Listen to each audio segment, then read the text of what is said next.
हम लगातार लेकिन फिर चर्चा कर रहे हैं पश्चिम बंगाल की, क्योंकि सबसे ज्यादा इंतजार अगर जनता को भी था और पॉलिटिकल पार्टीज को भी था, जिसमें मैं इंडिया अलायंस की भी तमाम घटक दलों की बात कर लूं, उन्हें इंटरेस्ट इस बात का था कि पश्चिम बंगाल में ममता बनर्जी का किला ढहता है या नहीं देता है। दत्ता जी, वो किला तो ढा दिया। अब इसमें प्रधानमंत्री नरेंद्र मोदी का चार्म आप कहें, अमित शाह की रणनीति आप कहें, शुभेंदु अधिकारी का एग्रेशन कहें, वो कौन से ऐसे पैरामीटर्स हैं जिनकी वजह से, या फैक्टर्स मैं कहूं, जिनकी वजह से बीजेपी की जीत यहां सुनिश्चित हो पाई? देखिए, सबसे पहले बात तो ये है कि मीनाक्षी जी, आपने इंडिया अलायंस के बारे में आपने बात किया है। मैं समझता हूं कि बंगाल के चुनाव के बाद इंडिया अलायंस का इंडी पिंडी रवालपिंडी हो गया है अब। और इस पे अब और कोई गुंजाइश नहीं है, ना ही इस पे सोचने की आवश्यकता है। ममता दीदी अक्सर कहती थी कि एरा तो बाहरी बोइरागतो आमरा भेतरेर आमरा बांगाली। ये जो चुनाव था ना बंगाल का, ये असली बोइरागतो जो कि रोहिंग्या लुंगी वाहिनी और भारतीय के बीच में था, सनातनी भारतीय के बीच में। आप कहोगे कि जय श्री राम बोलछिस तो चामड़ा छिड़े देवो, और उधर जाके हिजाब पहन के फिर आप कहोगे कि एरा तो हमार दूधेल गाय, एদের लात खेते राजी आची। तो ये जो बैकलैश हुआ है सर, ना, हिंदी दर्शकों के लिए कह दो, ये दुधारू गाय है, इनकी लात खाना भी तो हमारे लिए तैयार हूं। जय श्री राम बोल रहे हो तो तुम्हारे चमड़ा में निकाल दो, सामने आ। तो ये जो बैकलैश हुआ है ना सनातनी लोगों का, वही बहुत भारी पड़ा ममता दीदी के लिए। माँ दुर्गा की अभिशाप भी बहुत भारी पड़ा है, और भगवान राम का तो आशीर्वाद कभी था ही नहीं टीएमसी के ऊपर। तो नेचुरल है कि यही नतीजा होना था। इसके साथ साथ आरजीगर, फिर आपका धुलियान, फिर आपका Murshidabad, Malda, Durgapur, south Kolkata law college.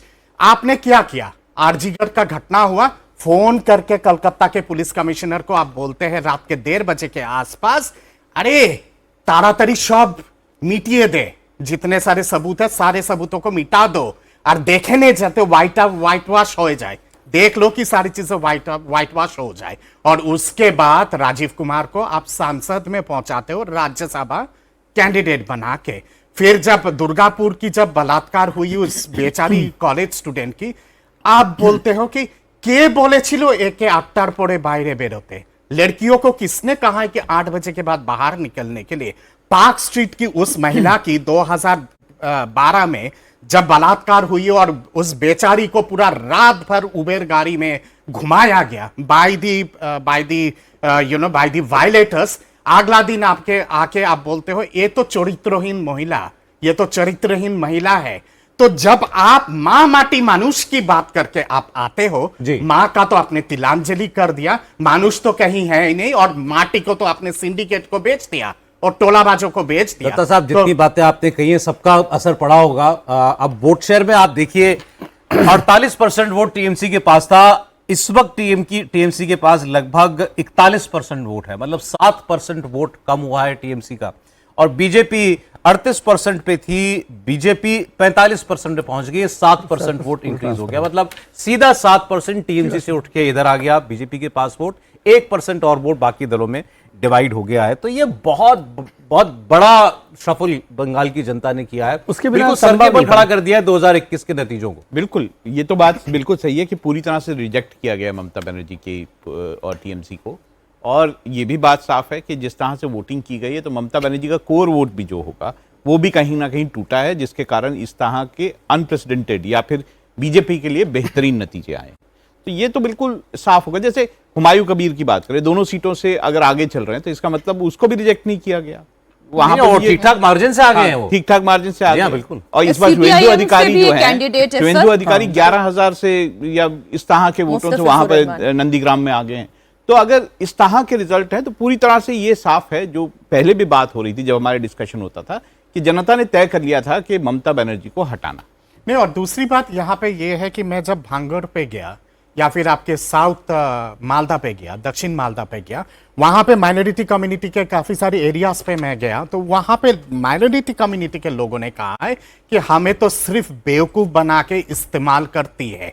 Vote हमारी लेती है और जाके जगन्नाथ धाम बनाती है और महाकाल जी के मंदिर के बारे में घोषणा करती है और माँ दुर्गा के मंदिर के बारे में घोषणा करती है। इस बार ये दुधेल गाय वाला जो हिसाब किताब है ना कि मतलब बंधुआ मजदूर की तरह इस्तेमाल करो माइनॉरिटी वोट बैंक को, ये इस बार नहीं चले। ये तस्वीर आप देखें, गुलाल खेला जा रहा है, उल्लास मनाया जा रहा है और ये बीजेपी के कार्यकर्ता मना रहे हैं। वाकई में असंभव सा लग रहा था, अगर आप आज से 4 महीने पहले की बात करते तो इतनी बड़ी जीत बीजेपी को आएगी ये असंभव दिख रहा था। लेकिन कोलकाता बीजेपी दफ्तर में आज ये उत्साह इसलिए है कि भय के ऊपर भरोसे की जीत वो मना रहे हैं।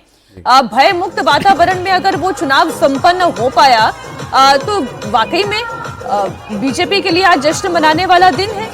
शाम को 6:30 बजे के करीब या 7 बजे के करीब प्रधानमंत्री पहुंचेंगे दिल्ली में बीजेपी के मुख्यालय।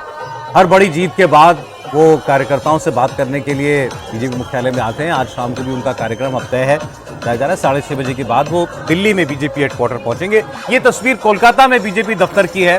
जीत शानदार है, जबरदस्त है, जश्न भी वैसे ही मनता हुआ दिखाई दे रहा है आपको। भवानीपुर सीट की बात आपको बता दें, ममता बनर्जी बनाम शुभेंदु अधिकारी की इस लड़ाई में कौन आगे है, तो फिलहाल ममता बनर्जी लीड कर रही हैं 7,184 वोटों से आगे चल रही हैं ममता बनर्जी।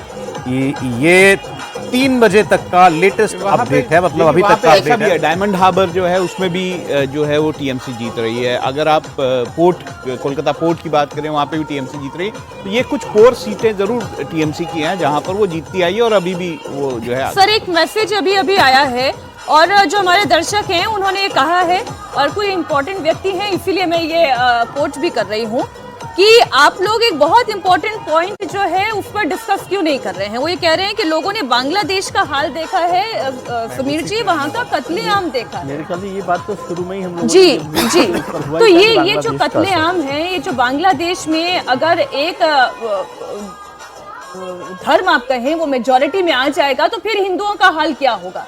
वो डर यहाँ पश्चिम बंगाल में क्या हिंदुओं के अंदर था समीर जी कि अगर ऐसा हो गया तो फिर पश्चिम बंगाल में हिंदुओं का हाल क्या होगा, अगर जमात आ गई तो हिंदुओं का हाल क्या होगा। निश्चित रूप से मुझे लगता है कि भारतीय जनता पार्टी का शीर्ष नेतृत्व और राष्ट्रीय सेवक संघ ने जमीनी स्तर पर यह बात पहुंचाने में सफलता प्राप्त की कि भाई इस बार अगर ममता बनर्जी को आपने वोट दिया तो बंगाल को बांग्लादेश बनने में समय नहीं लगेगा और हिंदू वहां कैसे रहेंगे ये आप खुद तय कर लीजिए।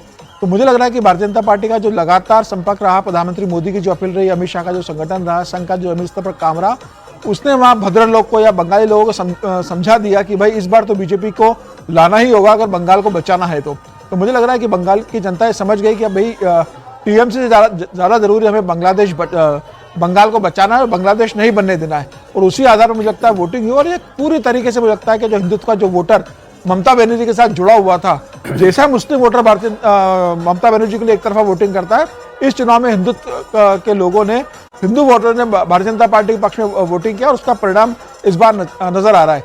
मुस्लिम जरूर ममता बनर्जी के साथ एकजुट रहा, लेकिन बड़ा हिस्सा हिंदू वोटर्स का ममता बनर्जी से टूटकर भारतीय जनता पार्टी के पास शिफ्ट हो गया है।